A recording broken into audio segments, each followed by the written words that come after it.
Juan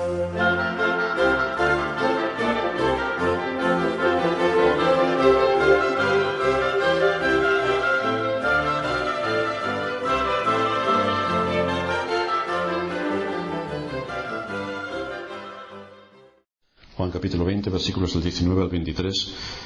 Cuando llegó la noche de aquel mismo día, el primero de la semana, estando las puertas cerradas en el lugar donde los discípulos estaban reunidos por miedo de los judíos, vino Jesús y puesto en medio les dijo: paz a vosotros. Y cuando les hubo dicho esto, le mostró las manos y el costado, y los discípulos se regocijaron viendo al Señor. Entonces Jesús les dijo otra vez: paz a vosotros. Como me envió el Padre, así también yo os envío. Y habiendo dicho esto, sopló y les dijo: recibid el Espíritu Santo. A quienes remitiereis los pecados les son remitidos, y a quienes se los retuviereis les son retenidos. En nuestro texto podemos encontrar una precisión bastante curiosa, porque hay un aspecto que el Espíritu Santo quiere destacar acerca de la importancia de aquel día, que fue el día de la resurrección, y cómo va matizando exactamente en qué día se encontraban reunidos los discípulos en torno a lo que había ocurrido. Juan podría haber escrito: cuando llegó la noche del día primero, y haber seguido su relato, pero no lo hace así. Dice: cuando llegó la noche del día primero, y además recalca el primer día de la semana, recalca que fue el primer día de la semana, la noche del día en el que estaban, el primer día de la semana. El Nuevo Testamento siempre destaca el día de la resurrección de Cristo como el principal de los días de la semana. Es el primer día de la semana, día de las primicias, todo nuestro tiempo, lo primero de nuestro tiempo dedicado al Señor. Por esto, desde el tiempo de los apóstoles, el primer día de la semana es el día del culto público de la Iglesia cristiana, en contra del séptimo día de la semana que llevaban a cabo los judíos. En la época cristiana, el primer día de la semana viene a destacar la importancia de la resurrección de Cristo y cómo las primicias de nuestro tiempo son primeramente para nuestro Señor. No tenemos precisión de la hora en la que el Señor apareció, simplemente se nos dice que era de noche, y allí se habían reunido a escondidas los discípulos. Esto era motivado por una sola causa. Nos indica el texto que era por miedo a los judíos. No estaban viviendo en una sociedad como la nuestra, donde se menosprecia la autoridad, cada cual hace más o menos lo que quiere, y aquí no importa qué autoridad hay, sino que todo el mundo se cree con la autoridad para hacer todo lo que a él le apetece. Pero en aquella época la ley era bastante inflexible, y el Señor, no podemos olvidar que había sido llevado a la muerte acusado de sedición, de atentar contra el Imperio Romano y contra el poder y la autoridad establecidos. Por lo tanto, era bastante lógico que los discípulos pensasen que si su maestro había sido llevado a la muerte acusado de sedición, ellos, que querían estar unos a la derecha, otros a la izquierda y ser los grandes en el reino de los cielos, pues evidentemente correrían la misma suerte que corrió su maestro, de tal manera que por eso estaban en un lugar más o menos secreto, con las puertas cerradas a cal y canto, reunidos porque tenían pavor a lo que se desencadenase a continuación por causa de los judíos. No es difícil, por otra parte, imaginar cuál era la causa que los había reunido allí. Habían sucedido tantas cosas increíbles en ese día que era imprescindible reunirse para comentar qué es aquello que ha ocurrido, lo que vieron las mujeres, los testimonios que habían acerca de la resurrección de Cristo. El testimonio de Pedro y de Juan, igual que el resto de las mujeres que habían entrado en el sepulcro y lo habían visto vacío, era también impactante. Nadie había robado al Señor, porque ellos no habían sido, que eran los únicos que podían haber querido robarlo. Pero algo ha acontecido. Algunos de ellos eran crédulos con lo que había acontecido, con el testimonio de los que habían visto al Señor, pero otros no terminaban de creerse que el Señor verdaderamente hubiera resucitado. Y fue en esos momentos donde estaban nerviosos, donde estaban exaltados, donde estaban sorprendidos, donde una mezcla de sentimientos les gobernaba, cuando Jesús apareció en medio de ellos, lo cual les debió dejar completamente perplejos. El Señor en medio de ellos. Jesús, sus primeras palabras es: paz a vosotros.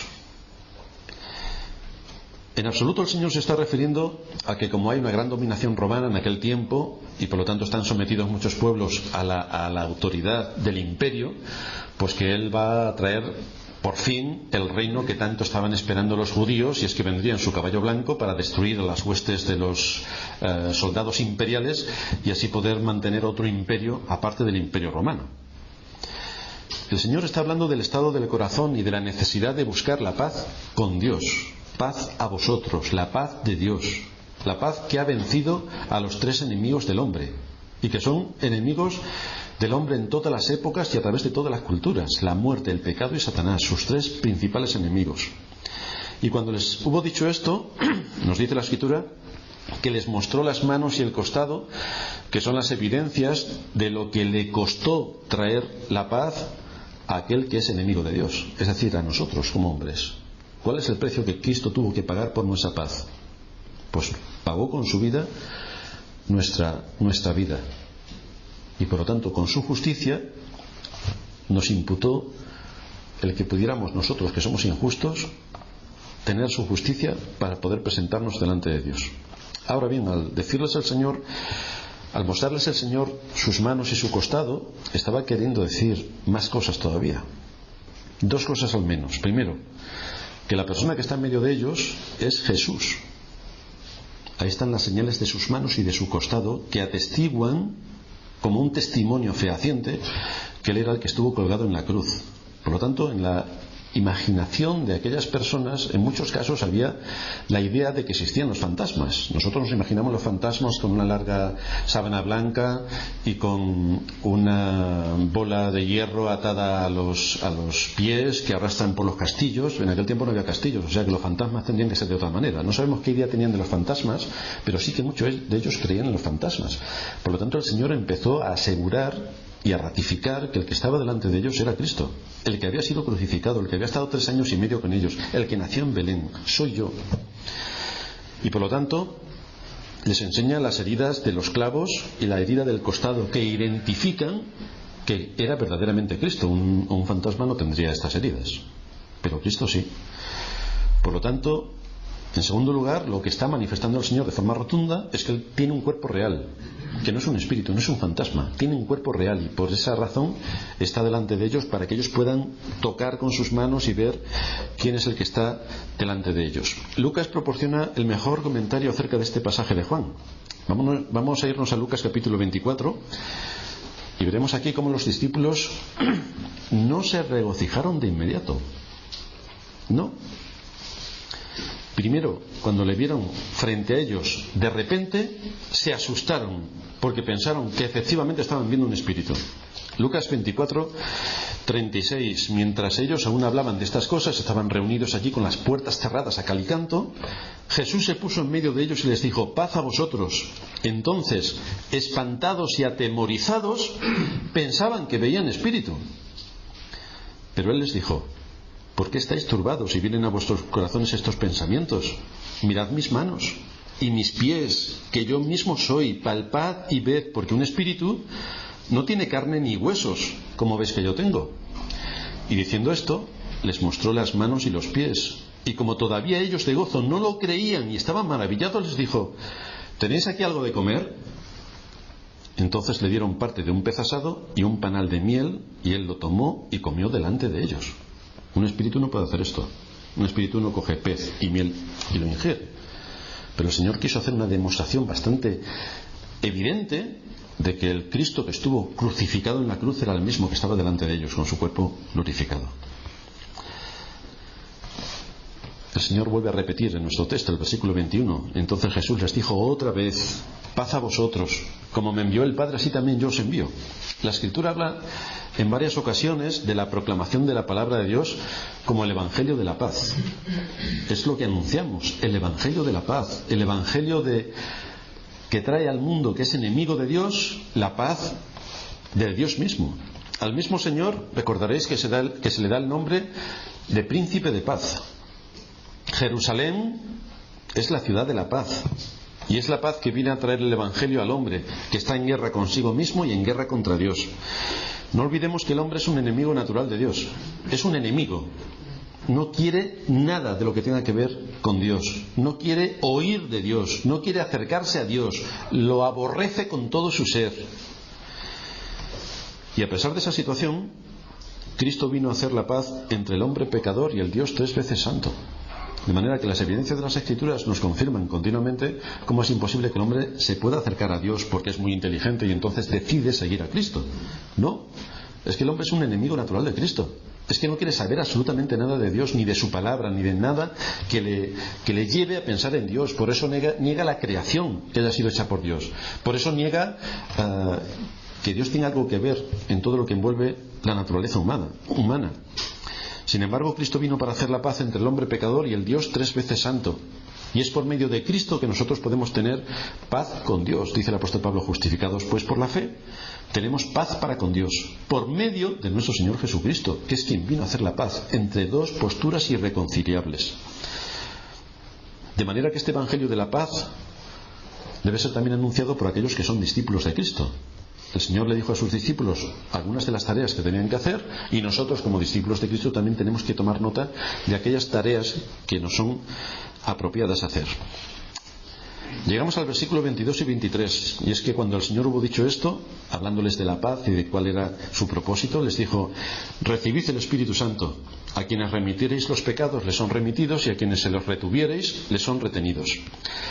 Así que, habiéndoles recordado a los discípulos el hecho de que su resurrección era evidente y que era Cristo mismo quien estaba en medio de ellos, el Señor sopló. Esta es la única vez que se utiliza este término en el Nuevo Testamento. Y este soplar tenemos que saber a qué se está refiriendo. ¿Qué se está refiriendo? ¿Qué simbolizaba este soplar? Podemos encontrar una explicación análoga en el texto de Génesis capítulo 2 versículo 7, cuando Dios formó al hombre. Nos dice allí el texto que entonces Jehová Dios formó al hombre del polvo de la tierra y sopló en su nariz aliento de vida, y fue el hombre un ser viviente. Y podemos ver cómo de la misma manera que no hubo vida hasta que Dios sopló en el hombre el aliento de vida, de la misma manera también aquí estaba simbolizando otro aspecto importante, y que tiene que ver no en impartirles vida, porque los que estaban allí ya eran creyentes, por lo tanto no se referirá a esto el soplar al que hace referencia aquí nuestro Señor, sino más bien entendemos que fue un símbolo en la cual estaba comisionando a estos hombres por el Espíritu Santo para la obra del ministerio. Es preciso definir con precisión qué es todo lo que implicó este soplo del Señor, a fin de no incurrir en las casi herejías de otras denominaciones llamadas cristianas que le atribuyen poderes milagrosos y realmente sorprendentes al Espíritu Santo haciendo qué tipo de cosas. En primer lugar, tenemos que decir que nuestro Señor no podía querer decir que sus discípulos fueran a recibir el Espíritu Santo por primera vez, como ya hemos dicho antes, porque eran creyentes. Todos los que somos creyentes hemos recibido el Espíritu Santo, porque nos dice la Escritura que el mismo poder que resucitó a Jesucristo de los muertos es el que opera en los muertos en sus pecados y delitos para llevarlos al reino de Cristo. Por lo tanto, el mismo poder que se efectuó en la resurrección de Cristo se efectúa cada vez que el Espíritu Santo llama a alguien a la salvación, y lo hace un creyente. Por lo tanto, el Señor no se pudo referir a esto, porque todos los que había allí eran creyentes y habían recibido el Espíritu Santo cuando creyeron. Además, dice el apóstol Pablo que nadie puede llamar a Jesús Señor si no es por el Espíritu Santo, y ellos le estaban reconociendo como su Señor. En segundo lugar, nuestro Señor no podía querer decir que desde ese momento sus discípulos recibirían el Espíritu Santo para hacer milagros y hablar en lenguas, porque ya habían hecho milagros antes. Y el hablar en lenguas vino después, en el día de Pentecostés, con lo cual tampoco puede querer decir eso. Lo que el Señor quiso decir es que les estaba dando el Espíritu Santo como espíritu de conocimiento y discernimiento. Les era dado un grado superior de luz, de conocimiento y de comprensión de las Escrituras. Es evidente que a los discípulos y a las mujeres, especialmente a los discípulos, les había faltado mucha luz y conocimiento a tenor de su conducta en aquellos días, porque no se creyeron que Cristo iba a resucitar de los muertos. No se creyeron que Cristo iba a estar entre ellos. No se creyeron nada de lo que tenía que ver con el reino de Cristo. No se creyeron nada de lo que el Señor les enseñó en ese contexto. A pesar de todo su amor hacia Cristo y a pesar de toda la fe que ellos pusieron en Cristo, eran muy ignorantes acerca de las promesas de Dios y de todos los acontecimientos históricos que estaban ocurriendo en esos mismos momentos y que afectaban al plan eterno de la redención. No se lo creyeron. Ahora, dice el Señor, os imparto el espíritu de conocimiento. Sopla sobre ellos espíritu de conocimiento. Esto es también lo que el Señor hizo con los discípulos en el camino de Emaús. Les abrió el entendimiento para que comprendiesen las Escrituras, porque estaban andando con Él y estaban diciendo todo lo que había ocurrido y estaban como ausentes de todo lo que estaba pasando. El Señor les abre el conocimiento, les abre el entendimiento para que entiendan las Escrituras. El salmista dice: en tu luz veremos la luz. Y desde luego necesitamos la luz de Cristo para poder entender cabalmente la palabra de Dios, para poder entender cabalmente lo que nos es predicado, para poder entender lo que estamos leyendo en las Escrituras. La luz del entendimiento es vital para poner en el oficio a un ministro de Cristo. Llegará un momento cuando tengamos que elegir un pastor, porque el que está no nos va a durar los próximos 500 años. Se morirá posiblemente antes, posiblemente. Entonces habrá que escoger un pastor. ¿Cuáles son los mecanismos que la Iglesia tiene para poner en el oficio pastoral a un pastor? ¿En qué detalles se tiene que fijar? El apóstol Pablo, en la carta que le escribe a Timoteo, explica allí cuáles son los detalles imprescindibles de aquel que se va a subir al púlpito a predicar y a traer al pueblo de Dios su palabra. Y entre una de las cosas que tiene que tener es entendimiento. No puede ser un neófito. Tiene que saber exactamente cuáles son las doctrinas cristianas. Tiene que tener su mente bien fundamentada en la estructura bíblica.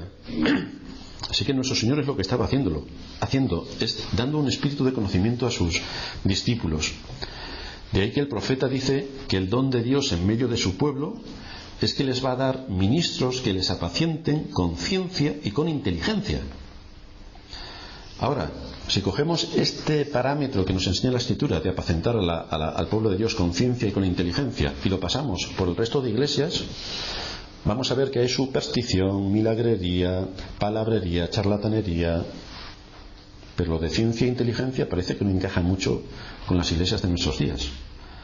Bueno, realmente nunca han encajado bien dentro de las iglesias, porque si estudiamos la historia de la iglesia veremos la cantidad de herejías que hay. Y curiosamente en la Edad Media las supersticiones que abundan por doquier.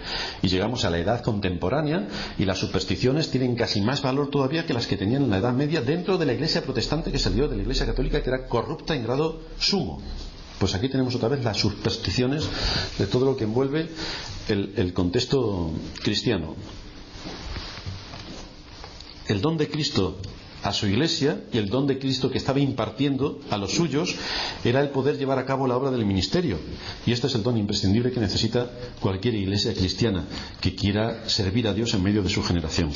La evidencia de que esto es exactamente lo que ocurrió la podemos ver en el cambio radical que se operó en las mentes de estos hombres a partir de ese momento. Porque fijaos, ¿quiénes escribieron el Nuevo Testamento? Y lo escribieron los mismos que no se creyeron las palabras de Cristo en cuanto a su resurrección y en cuanto a todo lo que vendría tras él. Así que aquí vemos una vez más cómo es un asunto exclusivo de Dios el otorgar dones a través de su Espíritu por medio de Cristo, lo cual nos muestra una vez más la deidad de Cristo, porque solamente Dios puede repartir dones. Y aquí vemos a Cristo como sopla y reparte dones por medio de su Espíritu a su pueblo. Una manifestación más de la deidad de Cristo.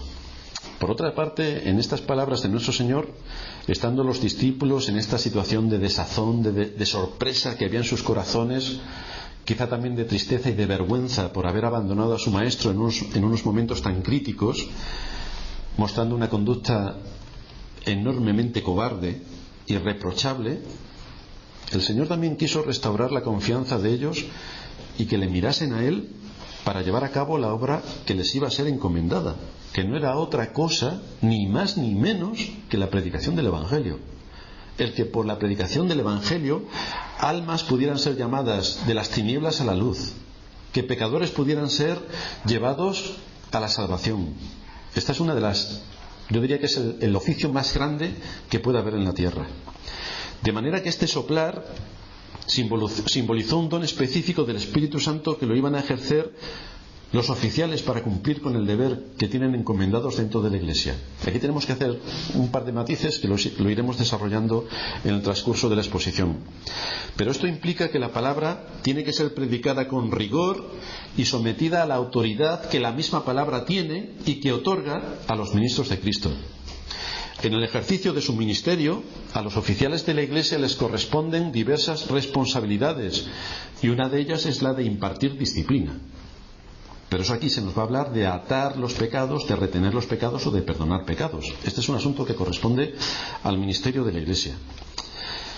Aunque vivimos en una época donde la disciplina ha desaparecido, donde se atenta contra la autoridad, como podemos ver, de una manera bastante vergonzosa, la Iglesia tiene aquí una vez más que ser referente en medio de la sociedad que nos rodea. La Iglesia debe seguir siendo fiel a Cristo, que es su cabeza, y debe aplicar la disciplina cuando llegue el caso para el bien del cuerpo de Cristo y para sacar del error a quien haya caído en un pecado. Todo esto evidentemente con un espíritu de misericordia, pero sin olvidar la verdad y la ley. Por lo tanto tenemos que aplicar con una mano la misericordia, con otra la ley. Tenemos que conjugar estos dos aspectos. De manera que una de estas atribuciones que recaen sobre los oficiales es la de perdonar o retener los pecados. Debemos actuar con cuidado a la hora de comentar estos asuntos, porque hay que encajarlos en el contexto apropiado y saber qué es lo que significan. Los pastores no tienen autoridad para perdonar pecados. Punto número 1, como si lo hace la Iglesia de Roma. Los pastores no. Pero sí que tienen autoridad para declarar que los pecados de alguien son perdonados o son retenidos. Tienen autoridad de hacer esta declaración. Los ministros, desde luego, no pueden actuar independientemente aparte del Espíritu que nos habla por medio de las Escrituras. Su obediencia tiene que estar sometida a las Escrituras. Y evidentemente esto también les da algunas actividades en las que pueden desarrollar su oficio.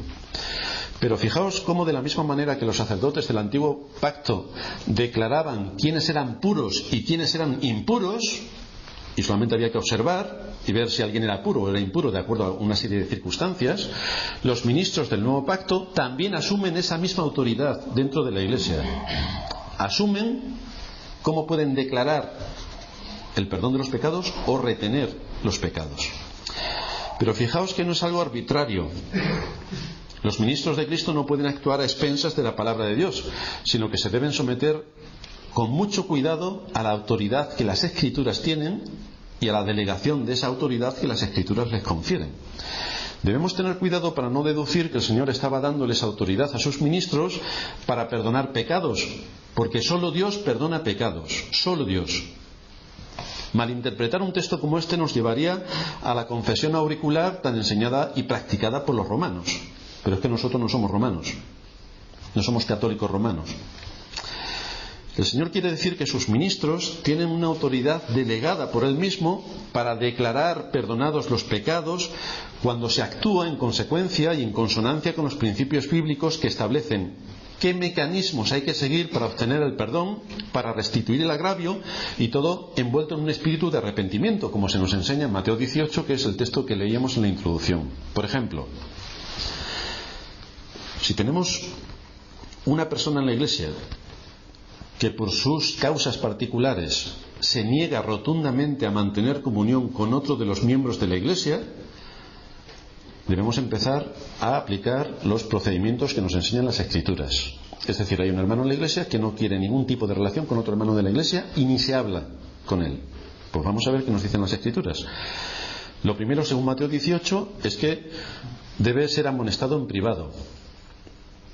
Reúnete con él y habla con él. Si no atiende, hay que pasar a otro escalón. Si en privado, después de ser amonestado, no atiende, se expone en segundo lugar su situación delante de varios testigos. Y delante de varios testigos se le exhorta para que actúe en una determinada dirección.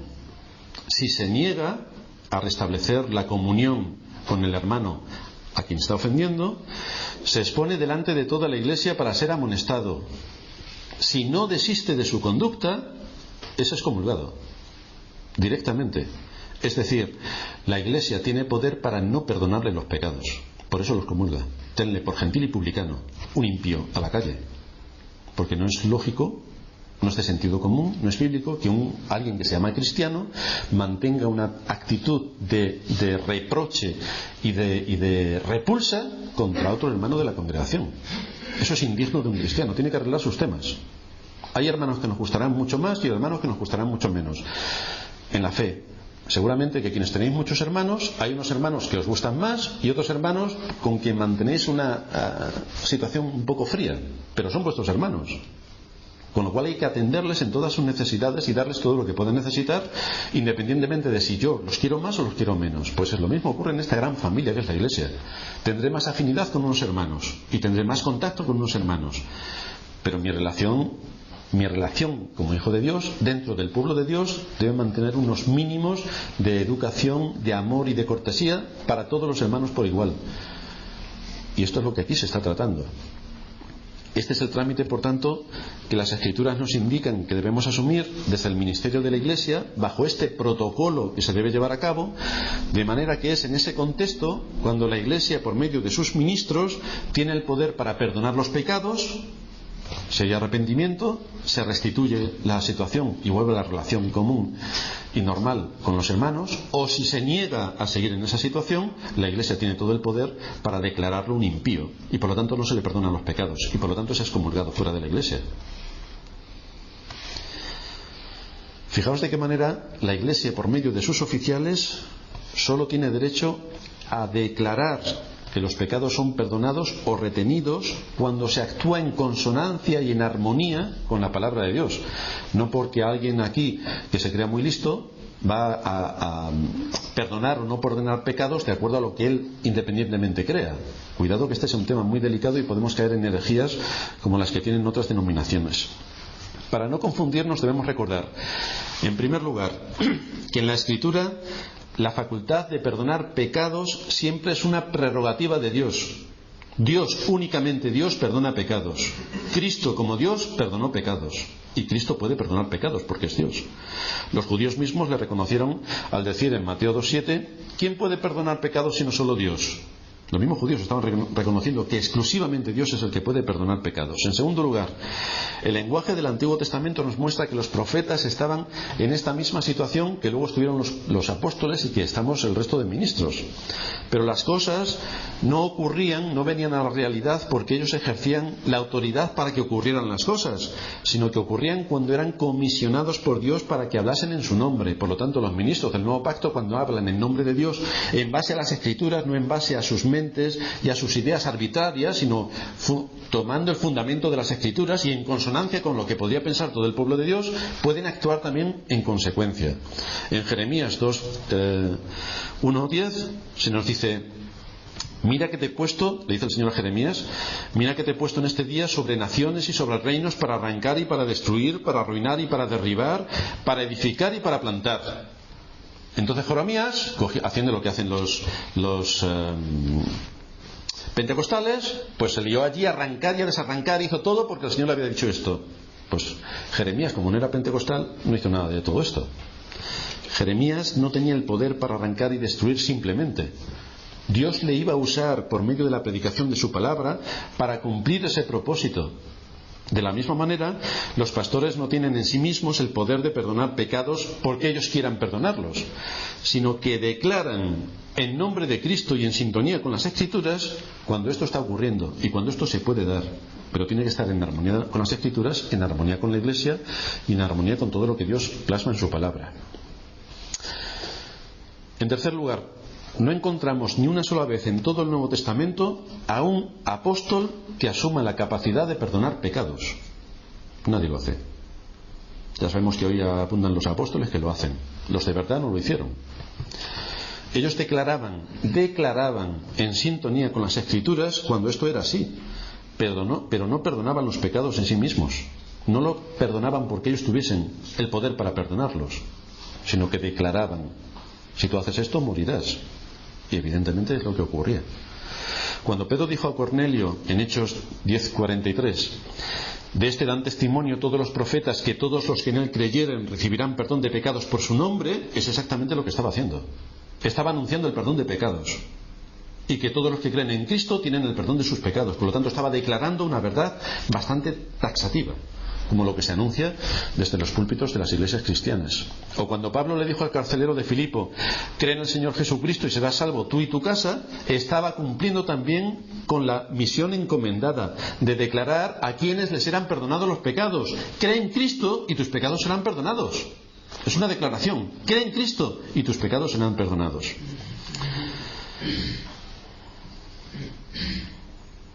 En cuarto lugar, no encontramos en ninguna de las cartas pastorales que Pablo enseñe que el perdonar pecados forma parte del oficio pastoral.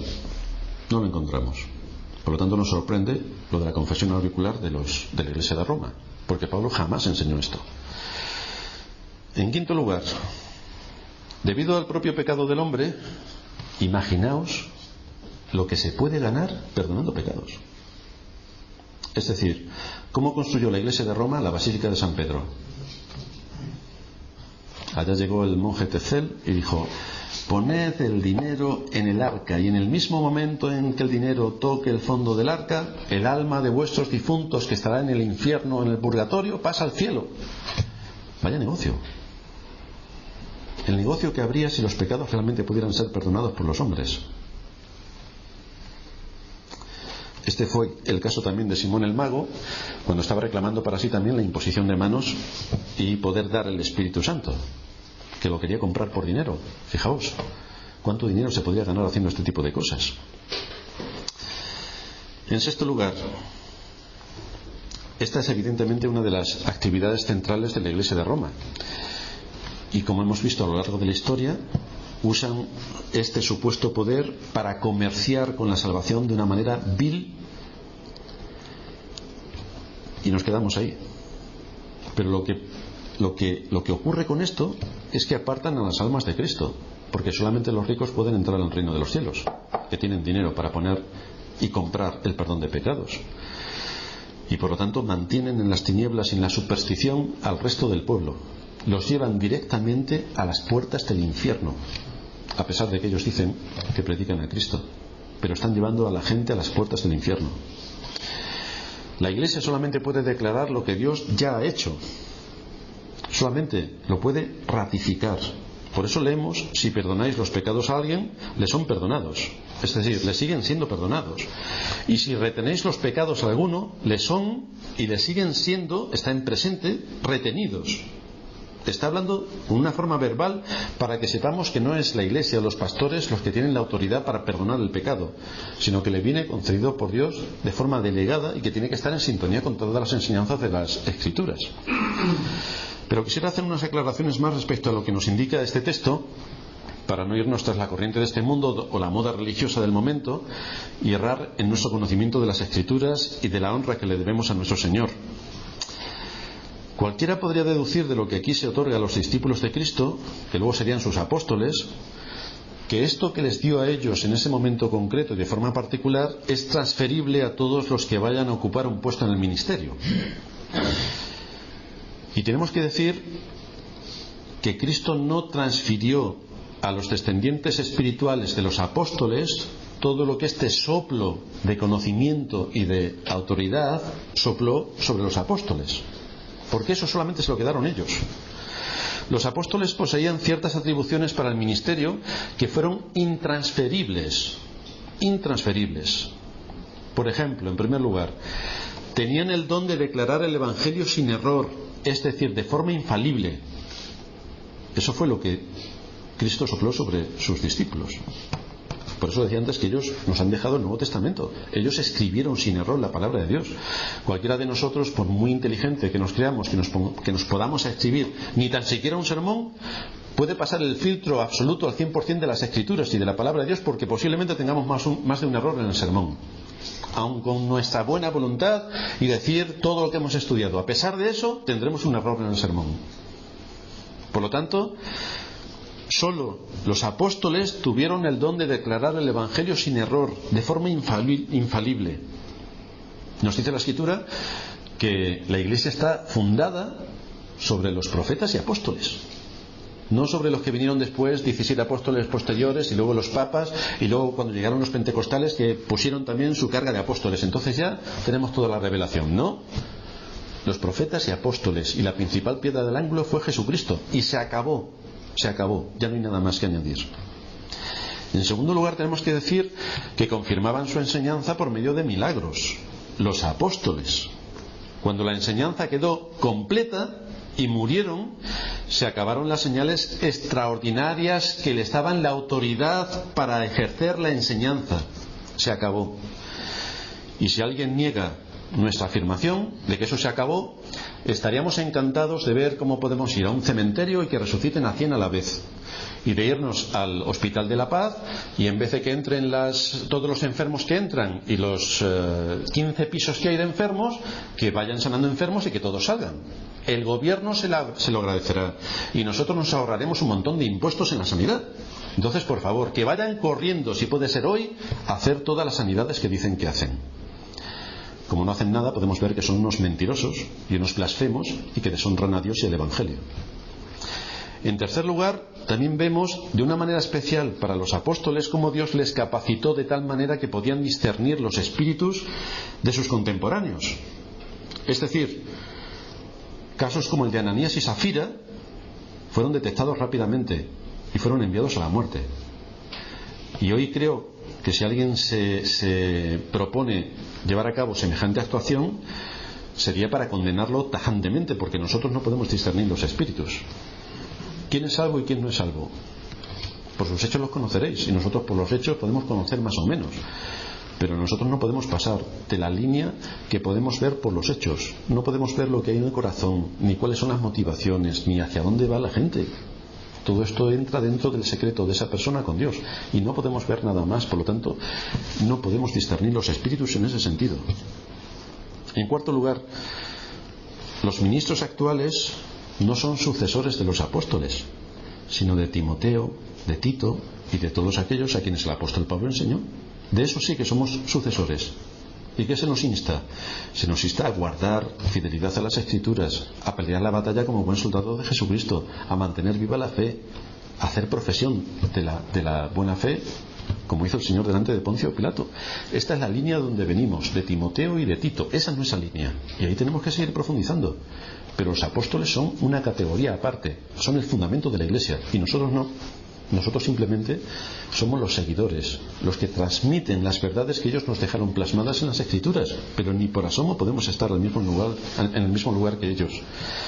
En quinto lugar, a la vez también debemos decir que en otro sentido completamente distinto, puede ser aplicable las palabras de Cristo a todo ministro cristiano, porque tiene la obligación de declarar con valor y con autoridad lo que contienen las Escrituras para su generación, de manera que a la hora de aplicar la disciplina debe saber que asume una posición delegada por Cristo para corregir lo deficiente en medio de la Iglesia.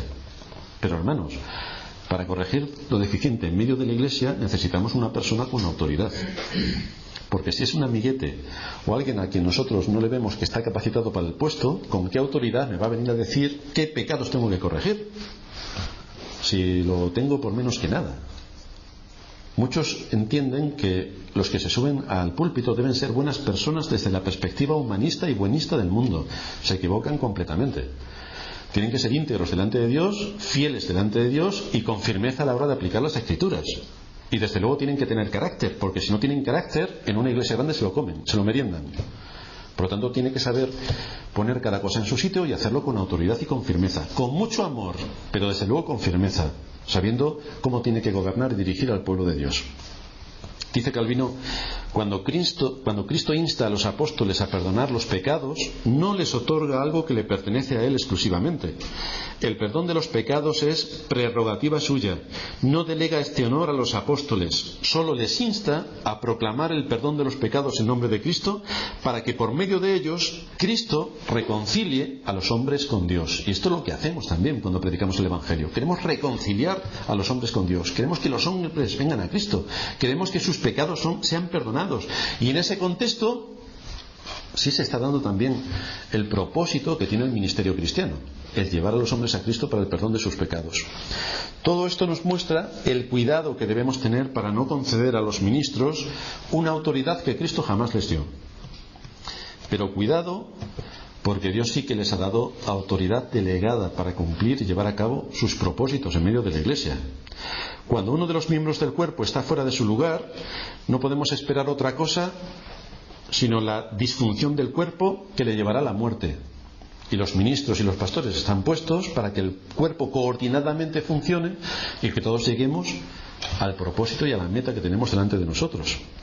Confesar los pecados ante un hombre y esperar que nos absuelva, porque él tiene el poder para hacerlo, es completamente contrario al espíritu de las Escrituras. Y por lo tanto, por eso en nuestras iglesias jamás se toca este aspecto. Es un asunto del corazón de cada uno con Dios. Estamos hablando de que un hombre no puede perdonar pecados. Ahora bien, si hemos pecado contra un hermano o hemos causado un mal testimonio, nuestro deber es ir ante el hermano para que nos perdone por nuestro pecado, por nuestra imprudencia, por nuestra desidia, por cualquier cosa que hayamos hecho, y desde luego ir también delante de Dios para que nos limpie de nuestro pecado por la sangre de Cristo. Pero tenemos que restablecer la relación con nuestro hermano contra quien hemos atentado y contra Dios con quien también hemos atentado. Es una relación que va en posición horizontal y vertical. Es como los mandamientos. La primera tabla de la ley, los 4 mandamientos, nuestra relación con Dios. La segunda tabla, nuestra relación con el prójimo. Tenemos que cuidar las dos relaciones. No podemos hacer una a expensas de la otra, porque si es así estamos violando todos los mandamientos. No estamos en orden delante de lo que Dios nos está indicando. Así que esperamos que aquellos que han atentado contra otros hermanos, o nosotros mismos que hayamos atentado contra otros hermanos, podamos ir delante del hermano con un corazón arrepentido, reconociendo nuestras culpas, confesando nuestras culpas, restituyendo el agravio y trabajando para volver a ganar la confianza. Porque, hermanos, la confianza tarda mucho tiempo en ganarse y se pierde así. Y cuando se pierde la confianza hay que trabajar duro para volver a restaurarla. Tenemos la obligación de perdonar a nuestros hermanos, pero cuando alguien hace algo indebido de una manera bastante notoria, la confianza ha desaparecido. Hay que volver a restaurar la confianza, y por eso tenemos que trabajar duramente en que la confianza que se ha roto pueda volver a estar en su lugar. Y cuando esto ocurre, cuando ocurre en la Iglesia asuntos que desentonan con el propósito de la palabra y para que todo funcione en orden y armonía y se mantenga el espíritu de amor que tan necesario es en medio del pueblo de Dios, pues entonces hay una autoridad que tiene que ser ejercida en el asunto de la disciplina y se tiene que corregir lo deficiente, y entonces en ese aspecto el pastor va a entrar hasta donde sea para corregir lo que no está en su lugar. Por lo tanto, el ministerio pastoral implica una tarea divinamente asignada con autoridad que ha sido dada a ciertos hombres y no a todos. No todos los hombres tienen la capacidad de hacerlo, solamente ciertos hombres en el contexto de la Iglesia. Esta autoridad, que según el texto que estamos estudiando implica y llega hasta el hecho de expulsar de la Iglesia a una persona o de restaurar a la comunión a una persona, debe ejercerse por los oficiales de la Iglesia en contexto y en armonía con la Iglesia y manteniendo los principios del amor. Ya sabéis que el dicho popular que existe por ahí de que el ejército cristiano es el único que remata a sus heridos. Pues no podemos mantener ese lema, porque contraviene todas las enseñanzas de las Escrituras. A los hermanos que han caído tenemos que ayudarles a levantarles y tenemos que enseñarles, porque lo mismo se han caído porque no sabían el camino por el que estaban andando, no sabían las repercusiones y no sabían todo lo que estaban haciendo. Por lo tanto, les tenemos que traer luz para que entiendan y comprendan, puedan ser levantados y puedan ser restaurados a la comunión con el resto de la Iglesia. El propósito de hacerlo en un espíritu de amor, dice Pablo, tiene el objetivo de perfeccionar a los santos para la obra del ministerio, para la edificación del cuerpo de Cristo. Y todos estamos metidos en esta tarea. La meta, hasta que todos lleguemos a la unidad de fe y del conocimiento del Hijo de Dios, a un varón perfecto a la medida de la estatura de la plenitud de Cristo. Ese es nuestro propósito. Y por lo tanto, teniendo estas ideas en mente, son hacia las que tenemos que luchar. Son hacia donde tenemos que ir, son nuestras metas, son nuestros objetivos y los tenemos que hacer nuestros para que todo funcione en la Iglesia coordinadamente y cumplamos con esta misión. Los apóstoles que estaban reunidos en este día glorioso de la resurrección necesitaban consuelo por parte de su Señor. Eran débiles, habían fallado en ese mismo día y en los anteriores, habían dejado a Cristo solo, habían permitido que estuviese solo en sus momentos más críticos. ¿Tenían el derecho de llamarse apóstoles todavía? ¿Tenían derecho de llamarse representantes oficiales de Cristo a pesar de lo que hicieron? ¿Tenían derecho de ser escogidos para llevar su mensaje a los hijos de los hombres y para ejercer la autoridad en el contexto de la Iglesia y para exhibirnos las cartas que nos escriben, que nos ilustran con todo lo que necesitamos para el camino de salvación?